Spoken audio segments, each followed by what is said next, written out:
जय हिंद। शिक्षक भर्ती की तैयारी करने वालों के लिए यह वीडियो बहुत इम्पोर्टेंट होने वाला है। इस वीडियो में हम मापन, आकलन और मूल्यांकन से संबंधित महत्वपूर्ण तथ्यों को सीखने वाले हैं। तो चलिए स्टार्ट करते हैं मापन, आकलन और मूल्यांकन को। सबसे पहले हम लोग यहाँ पर मापन को देख लेते हैं। तो जैसे देखिए मापन में क्या होता है, मापन को अंग्रेजी में मेजरमेंट कहते हैं। मापन जो है नंबर के हिसाब से बच्चों की योग्यता निर्धारित करती है। जब हम बच्चों को नंबर देते हैं तो ये आपका मापन में आ जाएगा। जो एग्जाम लेते हैं वो सब मापन के अंतर्गत ही आएगा। अब देखिए आकलन में क्या होता है। मापन तो समझ में आ गया होगा कि नंबर के हिसाब से बच्चों का योग्यता देखना। अगला देखते हैं इसमें हम लोग आकलन। अब आकलन में होगा कि किसी के बारे में यदि हम जानकारी को इकट्ठा करें तो वह आकलन कहलाती है। और यह निरंतर चलने वाली प्रक्रिया है। मापन क्या होता है, समय समय पर चलती है। जैसे 1 महीने के बाद आपने परीक्षा लिया, मासिक परीक्षा हुआ, आपने वीकली टेस्ट लिया, सप्ताह में परीक्षा लिया, वीकली टेस्ट हुआ, 3 महीने में परीक्षा ले रहे हैं वो त्रैमासिक परीक्षा, साल भर में परीक्षा लेते हैं वो वार्षिक परीक्षा। तो एक निश्चित क्रम में चलती है ये मापन जो है, एक निश्चित समय में। लेकिन आकलन जो है वो निरंतर चलने वाली प्रक्रिया होती है, क्योंकि हम इसमें बच्चों के बारे में जानकारी को इकट्ठा करते हैं।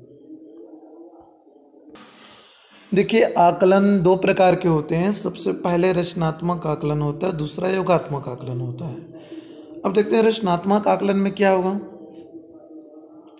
जब स्टडी के दौरान ही हम बच्चों से संबंधित जानकारी इकट्ठा करें तो इस प्रकार का आकलन रचनात्मक आकलन कहलाता है। और यह बच्चों के बारे में जानने का सबसे अच्छा तरीका भी होता है रचनात्मक आकलन। सेकंड इसमें हम लोग देखते हैं योगात्मक आकलन। तो साल के अंत में जो आकलन किया जाता है, हम पूरा साल भर को देखते हैं कि हम बच्चे ने कैसे स्टडी किया, उसका क्या रिजल्ट रहा, उसका तैयारी कैसा रहा। तो ये सब जो आकलन होगा वो आपका योगात्मक आकलन में आएगा। तो साल के अंत में किया जाने वाला आकलन योगात्मक आकलन कहलाता है। अब कुछ क्वेश्चन एग्जाम में पूछे जाते हैं, उसको ध्यान से आप समझिएगा। सबसे पहले देखिए इसमें असेसमेंट ऑफ लर्निंग, हिंदी में कहें तो सीखने का आकलन। तो क्या जाएगा, तो ये आपका आता है समेटिव असेसमेंट, मतलब योगात्मक आकलन। इसके बाद देखिए असेसमेंट फॉर लर्निंग, मतलब सीखने के लिए आकलन। पहले हमने देखा सीखने का आकलन, ये आपका योगात्मक आ गया, समेटिव असेसमेंट।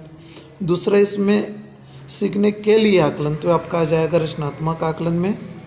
और असेसमेंट अस लर्निंग, सीखने के रूप में आकलन। इस तथ्य को ध्यान दें कि हमने कितना सीखा, हमने क्या सीखा, कितना सीखा, तो ये आपका स्व आकलन आ जाएगा, सेल्फ असेसमेंट आएगा। अगला देख लेते हैं यहाँ पर हम लोग मूल्यांकन। अब देखिए मूल्यांकन क्या होता है, किसी विषय, वस्तु, व्यक्ति के गुण दोषों का विवेचन करके, उसका अध्ययन करके उसके संबंध में सही निर्णय लेना, ये आपका मूल्यांकन कहलाता है। अब मूल्यांकन मात्रात्मक भी हो सकता है और गुणात्मक दोनों हो सकता है। अब देखिए इसके अंतर्गत 3 चीज़ें आती हैं। सी मतलब सतत, एक और सी मतलब व्यापक, और सी यानी मूल्यांकन। इसको CCE बोला जाता है। तो जब हम B.Ed D.Ed करते हैं या टीचर की तैयारी करते हैं तो बहुत सारी चीज़ें इनमें इंक्लूड हो जाती है। सी मतलब कंटिन्यूअस, एक सी मतलब कॉम्प्रेहेंसिव और एक सी मतलब इवोल्यूशन। तो राष्ट्रीय शिक्षा नीति 1986 के अनुसार सतत और व्यापक मूल्यांकन, जिसमें मूल्यांकन के शैक्षिक और गैर शैक्षिक दोनों पहलू को ध्यान दिया जाए, तो उसे हम लोग CCE के अंतर्गत रखते हैं, CCE के अंतर्गत रखा जाता है।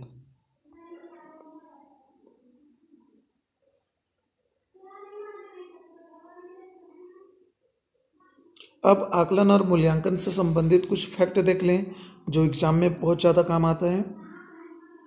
जैसे मूल्यांकन जो है वो निरंतर चलने वाली प्रक्रिया होती है।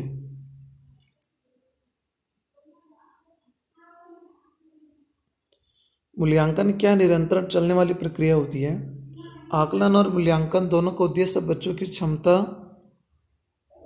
और अधिगम का मापन करना होता है। तो आपने देखा होगा आकलन भी निरंतर चलने वाली प्रक्रिया होती है और मूल्यांकन भी निरंतर चलने वाली प्रक्रिया होती है।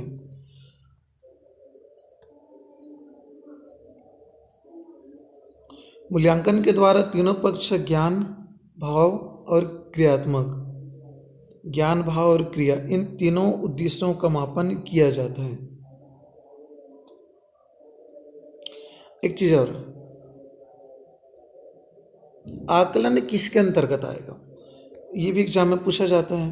तो जो आकलन होता है वह मूल्यांकन के दौरान होने वाली ही वास्तव में प्रक्रिया होती है।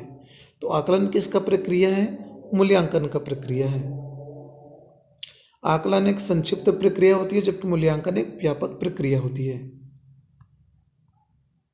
और आकलन के बाद मूल्यांकन किया जाता है। याद रखिए, आकलन तो मूल्यांकन का हिस्सा है लेकिन आकलन के बाद मूल्यांकन होता है। तो कुछ इम्पोर्टेंट फैक्ट यहाँ पे है जो बहुत काम का चीज़ आपके लिए।